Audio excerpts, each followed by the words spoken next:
would like to ask for my next slide, where actually Jon has already mentioned it, and it's a wonderful introduction there, Jon, your last words, because indeed, Lusatia GLOW is a very rich structure. This rich structure we set up together. And you see a sort of reinversed pyramid where we are starting from this crossroads, from the three-country place of Lusatia, with the German, the Polish, and the Czech part.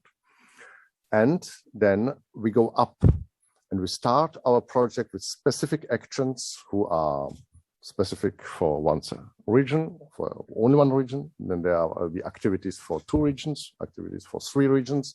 There will be cross actions and so on. That's the basis. That's the basis of this reinversed pyramid, if you want. And then we are coming on the multidimensional level, where we will have, and that's one reason why we ask for support, of course, because that's costly. We will need some horizontal structure for that. One of our projects on our visions is to set up Eastern European arte, a sort of Eastern European arte, something which will start from Lusatia, but which was then would spread its capacities, its information, its cultural richness all over Middle and Eastern Europe. Something like that doesn't exist. It exists in form of arte for Western Europe, for a part of Western Europe, but it doesn't exist something similar for Central and Eastern Europe. So we would like to set up that here, starting once again from a little plant. We are, and that's one of our specific approaches since I started with that, bottom up. We are not someone who would like, once again, go somewhere and set up immediately billions and billions of euros in concrete buildings and build up enormous transcontinental TV stations. That's not that. Maybe one day. But we want to do the bottom up once again. And that's, by the way, a very Slavonic approach, which has been already 400 years ago highlighted by Jan Amos Komensky in his Pan Sophia, where he said we have to start from concrete things, concrete lessons, and go systematically up without breaking this red line of knowledge accumulation and of knowledge progress. That was the way of Komensky. There was, by the way, in the past program, EU program named after him, Comenius. So that's the approach. And then after this multidimensional section, we are getting in touch with some other projects and programs, which Slavonic Europe and Lusatia GLOW 2 already highlighted and made conceptions. That's what Jon already mentioned, totally at the right, the Šumava Springs festival and project, which is at the Czech-Bavarian border.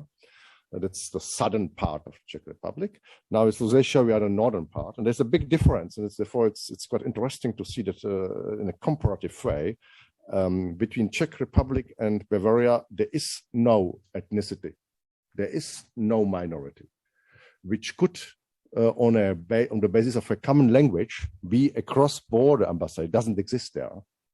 For that reason, with Olivier Roberti, we have been there, and Andreas KLUGE was there too, in the summer, setting up and starting this project with a big support from Prague and from Munich. But it's much harder. In Lusatia, there is this common language, and that's the big advantage. And we have that in all other application areas too, which we would like to highlight. And I mentioned it in the beginning. We have, for the time being, 5 collaborating partners in which are literally learning from the benchmark project of Lusatia GLOW, which is the Alpe Adria GLOW, at the Slovenian, Italian, Austrian border with the Slovenian minority. It's in North Moravia, West Slovakia, South Poland, the Beskids glow, so the Beskids Mountains, where there is a dialectal continuum of Ponashemu, which is a specific dialectal idiom there, linking again in the crossroads of three countries, the people. Then certainly Eastern Belgium here, we heard Karl-Heinz Lamberts, where we have this dialectal continuum too between Eastern Belgium, Western Germany, north of Luxembourg and south of the Netherlands. Then fourthly, the Atlantic, we have Atlantic law, and I'm very happy to have representatives here from Galicia. Ladies, welcome, and I'm very happy you are with us. They have a very dynamic team there at the Spanish-Portuguese border, 2,000 kilometers away, but they are see and they understood very quickly the importance of what we are doing starting in Lusatia. And then finally, our fifth application area, our partners are, and we will see all of them today, again in the southeast, it's the Slavonic glow, we named it. It's North Macedonia, Bulgaria, and Serbia. Why Slavonic glow? Because the Slavonic language, the Slavonic letters have been for the first time in history, more than 1,000 years ago, codified by Tsar Boris from Bulgaria in that region. And so that the codification of the Slavonic language at the time, which is already today a church language, this codification of this unity and this togetherness of the Slavs on a literature basis started there, and continued then with Simeon the Great and so on. There was a big chapter of the Slavonic evolution started from this region, North Macedonia, Bulgaria, Serbia. So for that reason too, our best wishes are with them, because it's, as you know, not easy region. But we might be able to contribute, we would be happy with our project, to good evolution of the understanding of the people there. So that's Šumava Springs, as I told you, the Czech-Bavarian cross-border project, which Jon already mentioned. Then we have the Tuba project in Saxony, which was initiated, among others, by Dr. Andreas KLUGE, which is a university project on biomedicine. Then we have the Slavonic World 2021 project, which will be presented later on too by our colleagues from the Slovak Academy of Sciences from Bratislava. Dr. Marinčák will join us. And that's a digital tool which never existed before. It's something actually completely new. That means the digitalization of the entire Slavonic literature, plus in 3D formats, the catalogization and putting in on internet and in accessible digital form, the music, the film, sciences, everything actually was what today is possible. What our ancestors 1, 2, 3, 500 years ago, they had no chance to do that. Today we have these possibilities, so I would like that we use them to connect Slavs and to show to all the others the possibilities which are there still lying in Central and Eastern Europe, very often unknown to others, and we would like to highlight them. And then finally, it's about the Charta 2021, which is a civil society project on democracy. Indeed, inspired by the Charta 77 from Václav Havel and his compatriots and combatants in the deep 70s. And the Charta 2021 is, again, an initiative from today, from the 21st century, where we have possibilities what Václav Havel and his partners never had. Besides the fact that, of course, they had not the possibility to go cross-border for obvious reasons. Today we have that, plus we have all the tools, the technological tools, what they didn't have. So civil society today can be much stronger, much more powerful if the people unite. And that's, and according to our analysis, one of the problems of weaknesses of democracy in some regions in Central Eastern Europe and elsewhere, of course, too. The problem of disconnection of civil society. We would like to contribute with Charter 2021 to that. We are in contact with the widow of Václav Havel, Dagmar Havlova, for that project too. And that's something what we would like to put in the triangle, Trojstik, between Czech Republic, Northern Moravia, where Bozena is coming from, Slovakia, Western Slovakia, and South Poland. So there would be a sort of observatory, or sort of civil society office which we would like to put there.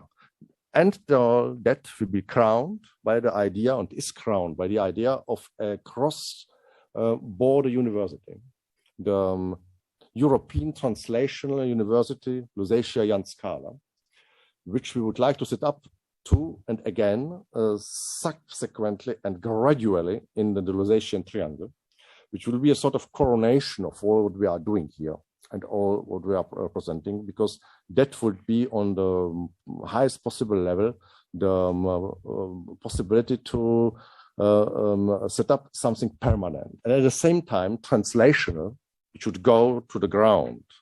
It shouldn't, and it won't stay only on the academic level, but it will be rooted in specific projects which will be implemented on the ground. So that's the idea. That's the full vision of Lusatia GLOW, starting from, in the end, a small triangle place, but of high dynamics, as we have seen, and going much farther, getting much larger, and so encompassing, and we hope integrating larger and bigger and ever bigger and larger regions of the European Union. Now I would like to give the floor to Dr. Andreas KLUGE, who would like now in the coming, as the first of the upcoming 3 presentations, present in more detail the specific territorial situation in Lusatia, in the German Lusatia, as the representative of the Serbski Sejm. Andreas, you have the floor.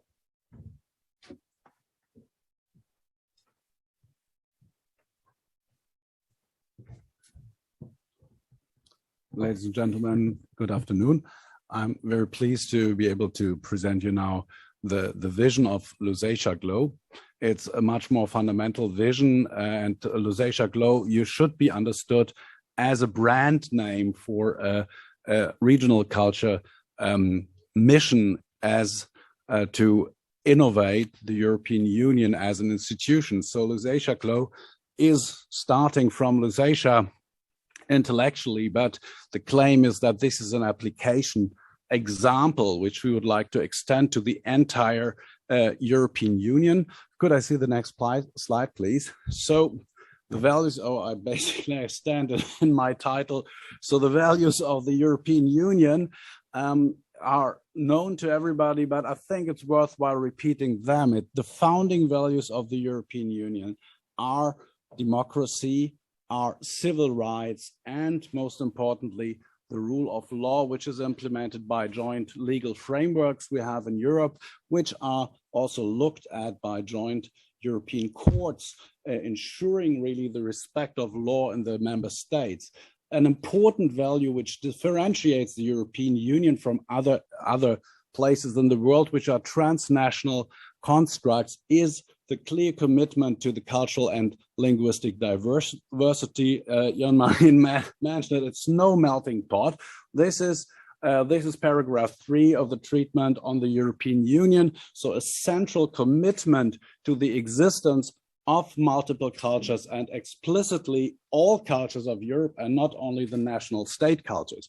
So beyond the founding values, we have the basic operating principles, which is really the main achievement of the European Union, balancing the interests of different nations, small, big, different cultural history,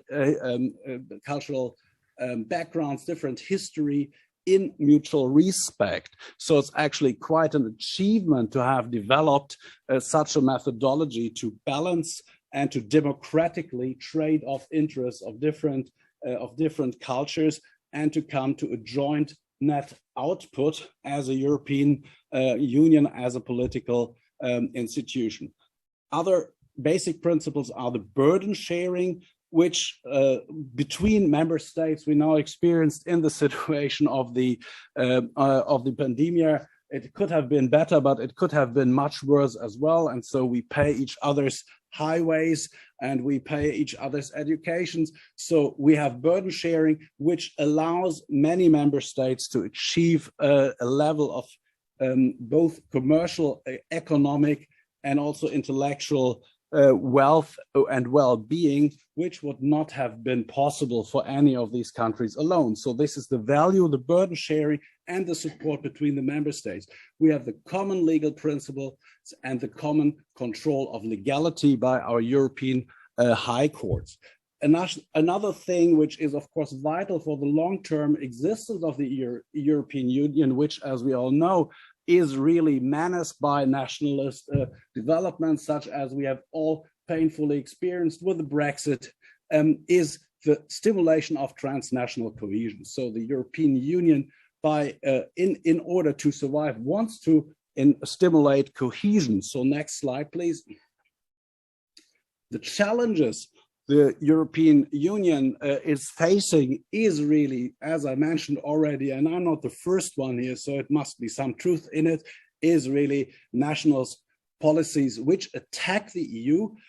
We have those nationalist policies inside the European Union, and we have, of course, also nationalist policies, source of the problems the EU is facing beyond its borders, outside. You all know what I'm alluding to, and I think also we see today that world politics dominate our little press conference and workshop here. So there's important things going on which are rooted in nationalism, a concept, an intellectual concept, which goes back to the mid of the 19th century. And it's not today's concept, but creates today's problem. So beyond nationalism, we have the mentality differences, which complicate communication inside the European Union. And of course, also beyond. One of the main problems is that we also have, for instance, different states of, let's say, national establishedness of national states. There's the more established national states, which may have a more, let's say, relaxed relationship to the own national culture. And we have the sort of more recently established national states where national aspirations and the primacy of the national culture play a much more important role, which also may add to miscommunication. We have, of course, the Western versus Eastern European mentality. And in fact, today's European Union still is seen often as a club of some Western European country to which later on some other countries have acceded, which of course very wrong, and which Lusatia GLOW is really set to improve the situation. It's our intention really to emancipate the Eastern European, and namely being a Serb, the Slavic nations as full members, fully respected in the EU, and make their view heard. So that it's also this mentality translation we have to manage. The same is also true between Southern and Northern European countries. You may all recall the differences and all the discussions about financial politics, where there are sort of different concepts around. So mentality differences complicate in general communication. So we are well advised to use people's competences to bridge different mentalities in order to enable communication also beyond music, because everyday life, of course, also needs to be organized somehow.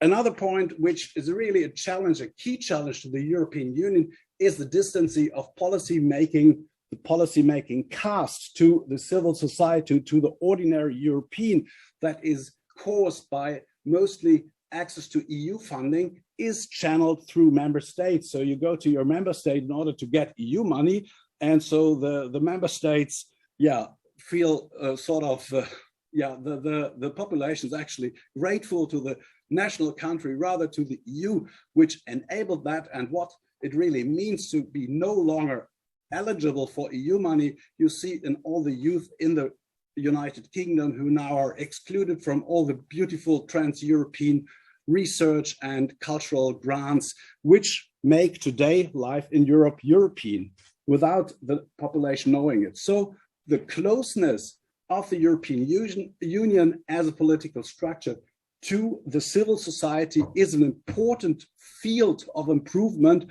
where also the European Union feels the need to improve their ways. Next, please. So we have the EU regional cultures, and I would like once more to emphasize, do not let us use the term minority. The term minority is pejorative by itself, implicating that a bigger culture, which has more speakers, maybe to bellicose actions in the past, is per se better. By this way, emphasizing that a smaller culture with lesser speakers is by nature somehow inferior. This is not a right perception in our view. Regional cultures is the proper term in our view, and that is the term we strongly suggest using for going forward. So you see all the red dots here, which are only the regional cultures which connect border regions between neighboring countries. So we have heard about dialectal and language continua, which really cross border, like President Lamberts from the German-speaking society has very plastically described, which enable really a local regional identity and communication across borders. Here we have the application areas in Europe where we see the Lusatia GLOW example can be used. So the language continua are a reflection of joint European history. So every minority or every regional culture goes back to some change of the border. We don't want to change borders in Europe anymore, which is a main factor for the successful peacekeeping mission of the European Union. The joint languages are the basis to these transnational regional identities, which we have to use in order to improve the cross-border integration, welding together rather than separating. That was the term which President Lambert said, and that's what the Lusatia GLOW mission is about. So intercultural mediation, we said that the differences in mentalities are one of the main problems we have in the European Union, and of course also elsewhere in the world.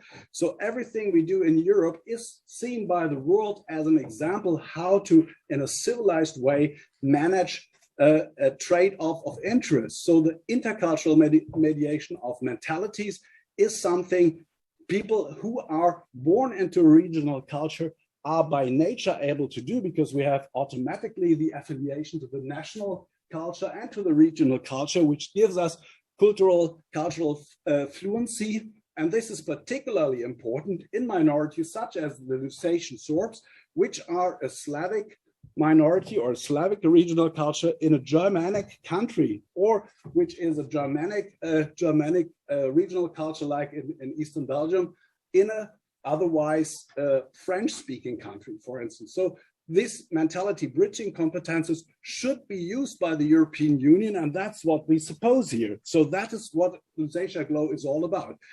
Another point which I would like to reiterate, the living regional societies are basically transmitted in family in the private surroundings, because typically regional cultures do not have the official support, or in most countries, let's say, have not the official support of the national states.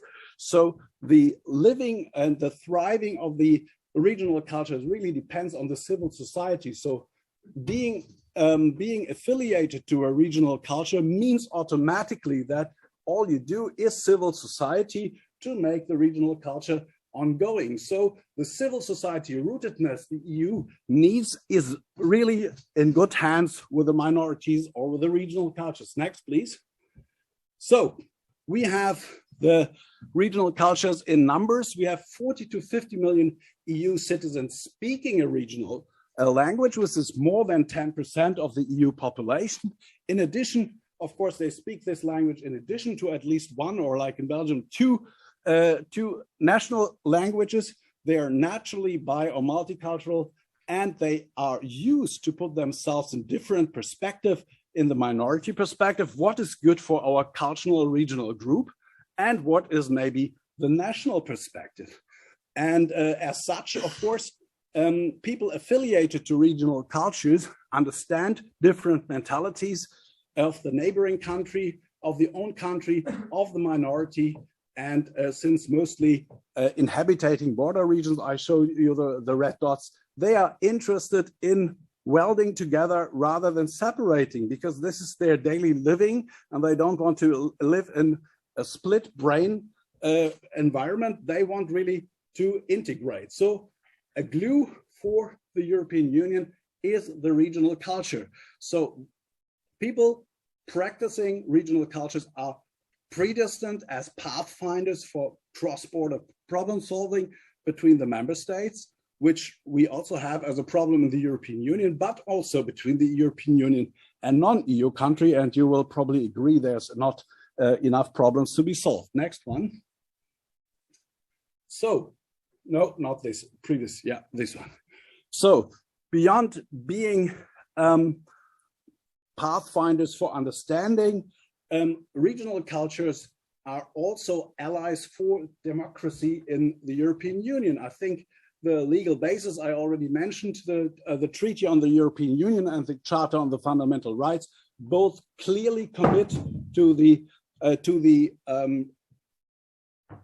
safeguarding and the development of the regional cultures as part of the riches of the European Union. This, however, can only occur if in the member countries rule of law, human rights, and democracy are ensured. So naturally, the members of regional cultures and the citizens of regional cultures are highly interested to maintain a transnational level, which is the European Union, where the interests of the regional cultures can be taken care of, since many of the national states are not in the least interested in looking into the interests of the regional cultures. Think of France, for instance, which is the seat of the Council of Europe, where, for instance, the Framework Convention of for the protection of national minorities has its secretariat. France is the only country in the European Union which has not ratified this norm, which otherwise is respected, including Russia and many countries outside the European Union, showing that the safeguarding of the regional cultures, which is a clear aim of the European Union, is not regarded important by some member countries. So this is where the EU comes in, and where adherents of regional cultures have an important reference level inside the European Union. So this is why we say regional cultures are the natural allies for democracy for the European Union. Next, please. So in order to summarize, it's not all about Lusatia, it's just a brand name.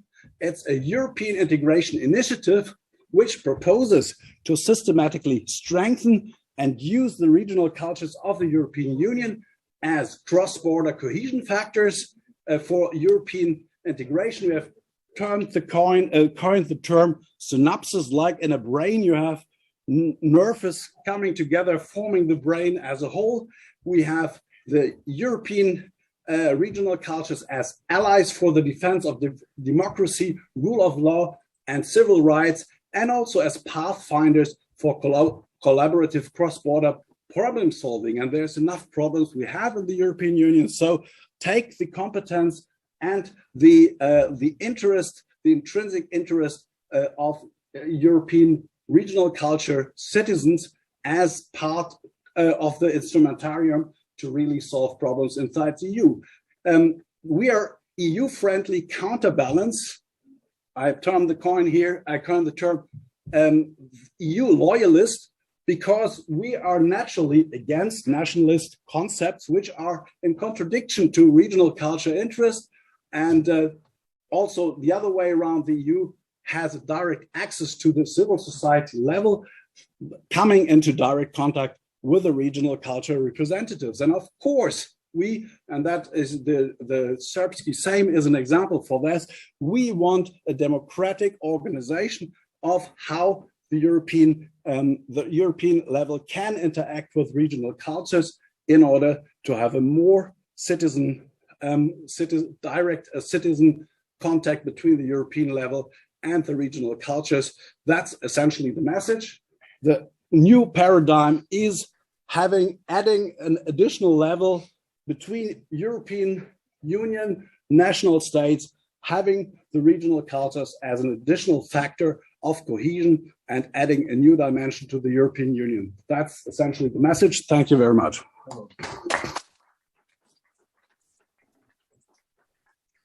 Are we allowed to ask questions? Of course.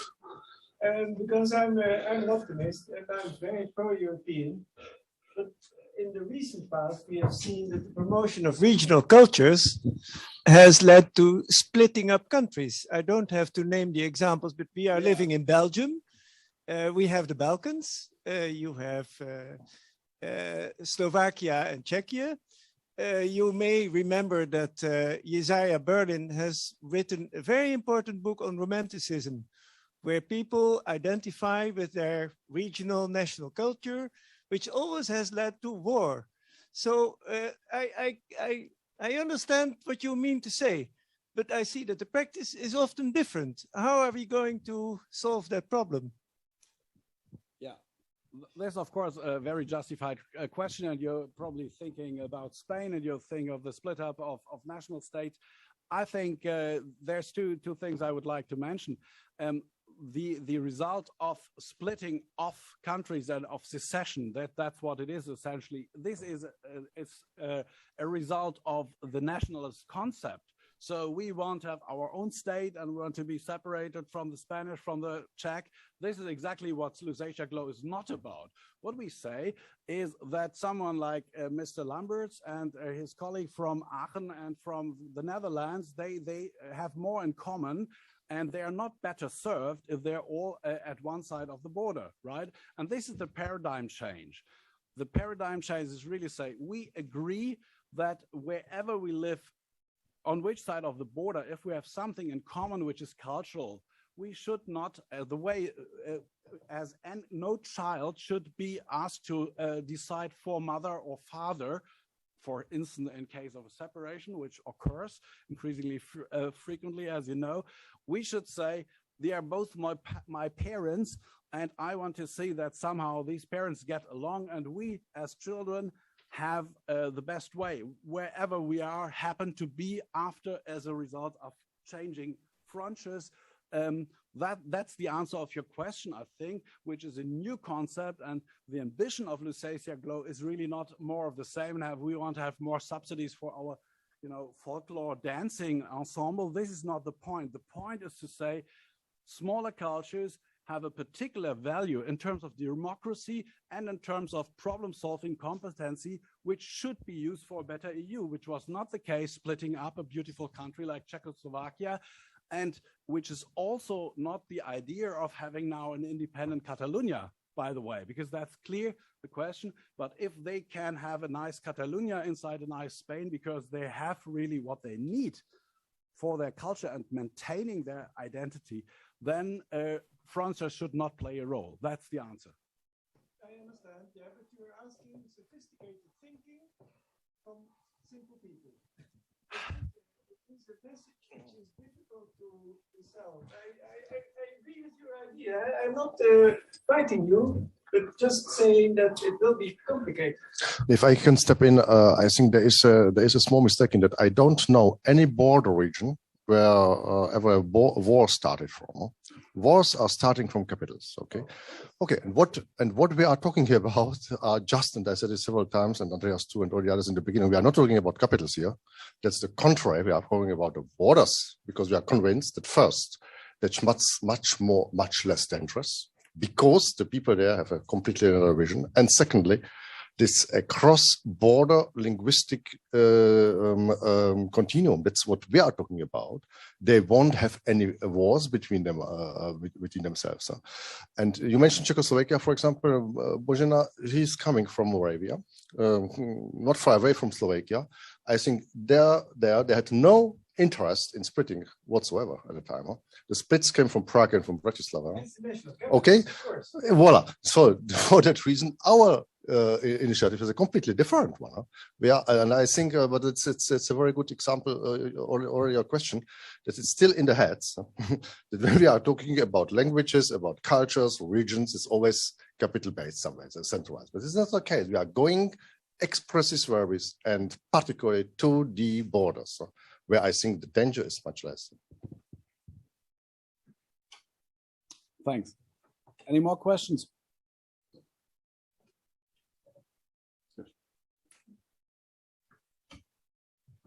Andreas, thanks a lot for your presentation. Now I would like to give the floor to Bozena to present her view on the evolution of Czech Republic.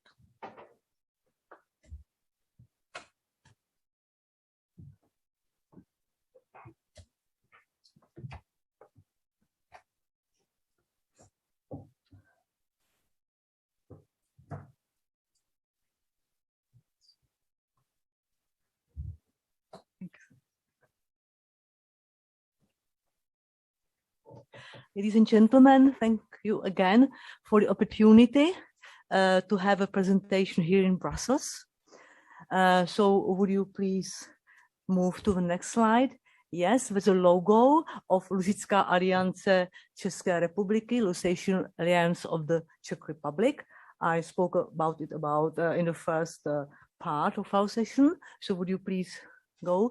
And that's the outline of my short presentation. First, I would explain the motivation why Lusatian Alliance, Lusitská aliance, came into being.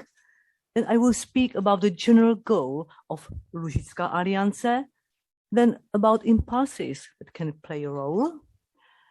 And the impulses will touch three basic domains: education, culture, and probably a little bit surprisingly also hiking and tourism. And all of them, according to my view, can contribute to the main domain, which is democracy. Then I will also show you the official seat and the preparatory budget. So please, the next slide. Yes. The motivation is very easy, but simply communication. So the idea to establish Lusitská aliance arose from the needs of communication. And the next slide will show you what I mean here. So what sort of communication is it? Is it a communication with our past? It's a communication with our present state. And it's a communication with our future, what will be or what could be. And this idea perfectly resonates with the main goal of the Slavic New Wave initiative, you and me, meaning you as Slav and at the same time European, and me as a Slav and European at the same time. Next slide, please. Before speaking about general goal of Lusitská aliance, I should explain why Lusatian Serbs. I spoke about it already in the first half of our session, but I would stress the historical issue. If you remember, from the 14th to the 17th century, both Lusatias belonged to the crown of Kingdom of Bohemia. Then there's a linguistic issue. The Lusatian language is very, very close to Czech, and so on and so on. So it is their culture, the culture of Lusatian Serbs, that has something to say to contemporary Europe. And it is them, the smallest Slavonic nation, that is fueling the idea of cooperating, mutually communicating, and freedom-loving Europe. So here we have a general goal of Lusitská aliance to promote, to accompany, and to support all initiatives in the Czech Republic, but also in Germany, in Poland, or elsewhere in Europe that would help the progressive development of self-awareness and cooperation of all small nations in Europe. And as several times had been said here, the Lusatian Serbs serve as a good model. It's a good model example for them. Lusitská Aliance is directly linked to and mandated by Serbski Sejm, and it assumes the role of central coordinator of Lusatia Glow pilot project in the Czech Republic. Next slide, please. So how we see our European mission? Let's start with a Czech idiom, which sounds like this: jít na to od lesa. Les means a forest, and the idiom means to search for the roots to find the merits of the case. One of the trees we have here is the lime tree, Lipa. It's a picture in the middle. And if you look at it, imagine its smell, imagine its fragrance, imagine its graceful crown and kind shape. And it's a national symbol of both Czechs and Lusatian Serbs. And it already amazed our ancestors with its strength and longevity. And it is this longevity, which is represented by Lipa, by the lime tree, that shows our memory, but also our future. So next slide, please. So what are the impulses that can play a role in our project? We believe in a new impetus to European integration, and we want to bring something specific, a cohesive force, and about stronger impulses for integration. And what are those impulses? Concrete projects, specific activities, various venues, mutual meetings, simply everything that leads to integration through cultural consolidation. Next slide, please. Yes. So here we have the domain of education. What we plan are language classes of Lusatian Serbian at Palacký University in Olomouc, especially the Department of Czech Philology and Department of Slavic Studies. What also plan are language classes of Lusatian Serbian in Slobodná škola Roňa Free School. You will hear more about it, not in my presentation, but in future presentation of my colleagues. This next slide. Then we will lean up on something which already exists, and we want to develop it more internationally, and we would like to stress the Slavic aspect here. And that's a university students competition in theological disciplines and history. And we would like to stress the special focus on Lusatian Serbian and other Slavic languages. We also have a tradition in faculty and national rounds, but we want to expand internationally. Another venue, which already has its long tradition, is the International Meeting of Young Linguists. There are regular international meetings of young linguists at Olomouc University. And what I like are especially their workshops.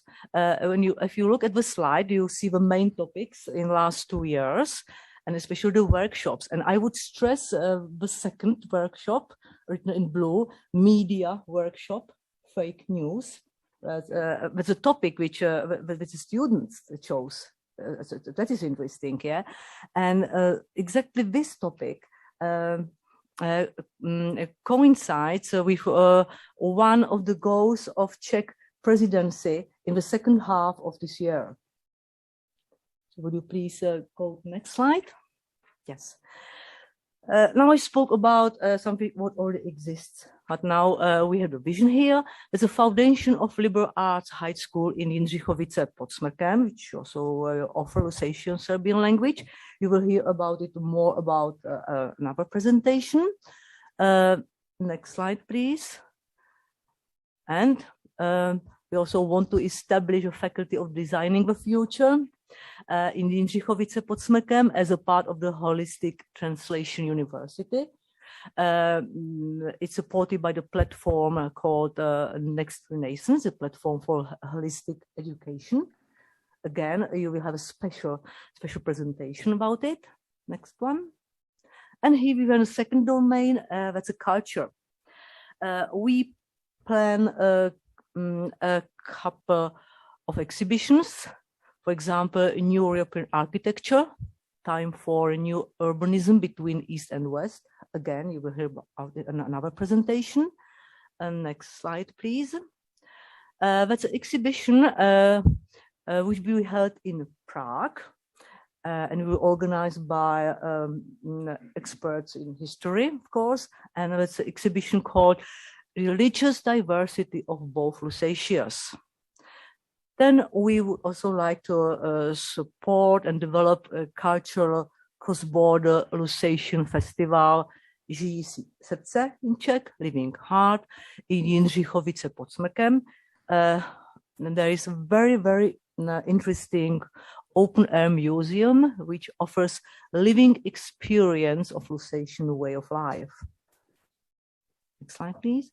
And let's go to the last domain, which is maybe very specific, and for the first time mentioned here, hiking and tourism. I myself must admit that I'm a member of what is called a Klub Českých turistů, and yesterday I probably proved it by leading the people through Brussels. What we plan are large cross-border meetings of tourist clubs. The names of the tourist clubs are there. And we plan meeting of tourist clubs in Jindřichovice pod Smrkem. And the picture shows you a very specific point, which is Trojmezí, Trojstick, on the border between Poland, Czech Republic, and Slovakia. So that will be another meeting of tourist clubs. Next slide, please. And here's something what we are really proud of. That's a planned international youth meeting covering all domains: culture, sport, education, and of course, communication. And this venue in Czech is called Šance na ostrově Šán, which is a word play, of course. And it will be a large cross-border meeting of young boaters on the island of Šán, on the river of Labe in Czech. So we have pictures and a map. And what you see here is the official seat of Lužická aliance, in so-called Lužický dům, Lusatian house in Jindřichovice pod Smrkem, in the open-air museum Žijící skanzen. Here's the address and contact issues. Next slide, please. I don't think we will go now through budget, so the next slide. And I would like to finish with this slogan: cross-border togetherness. What do we mean here?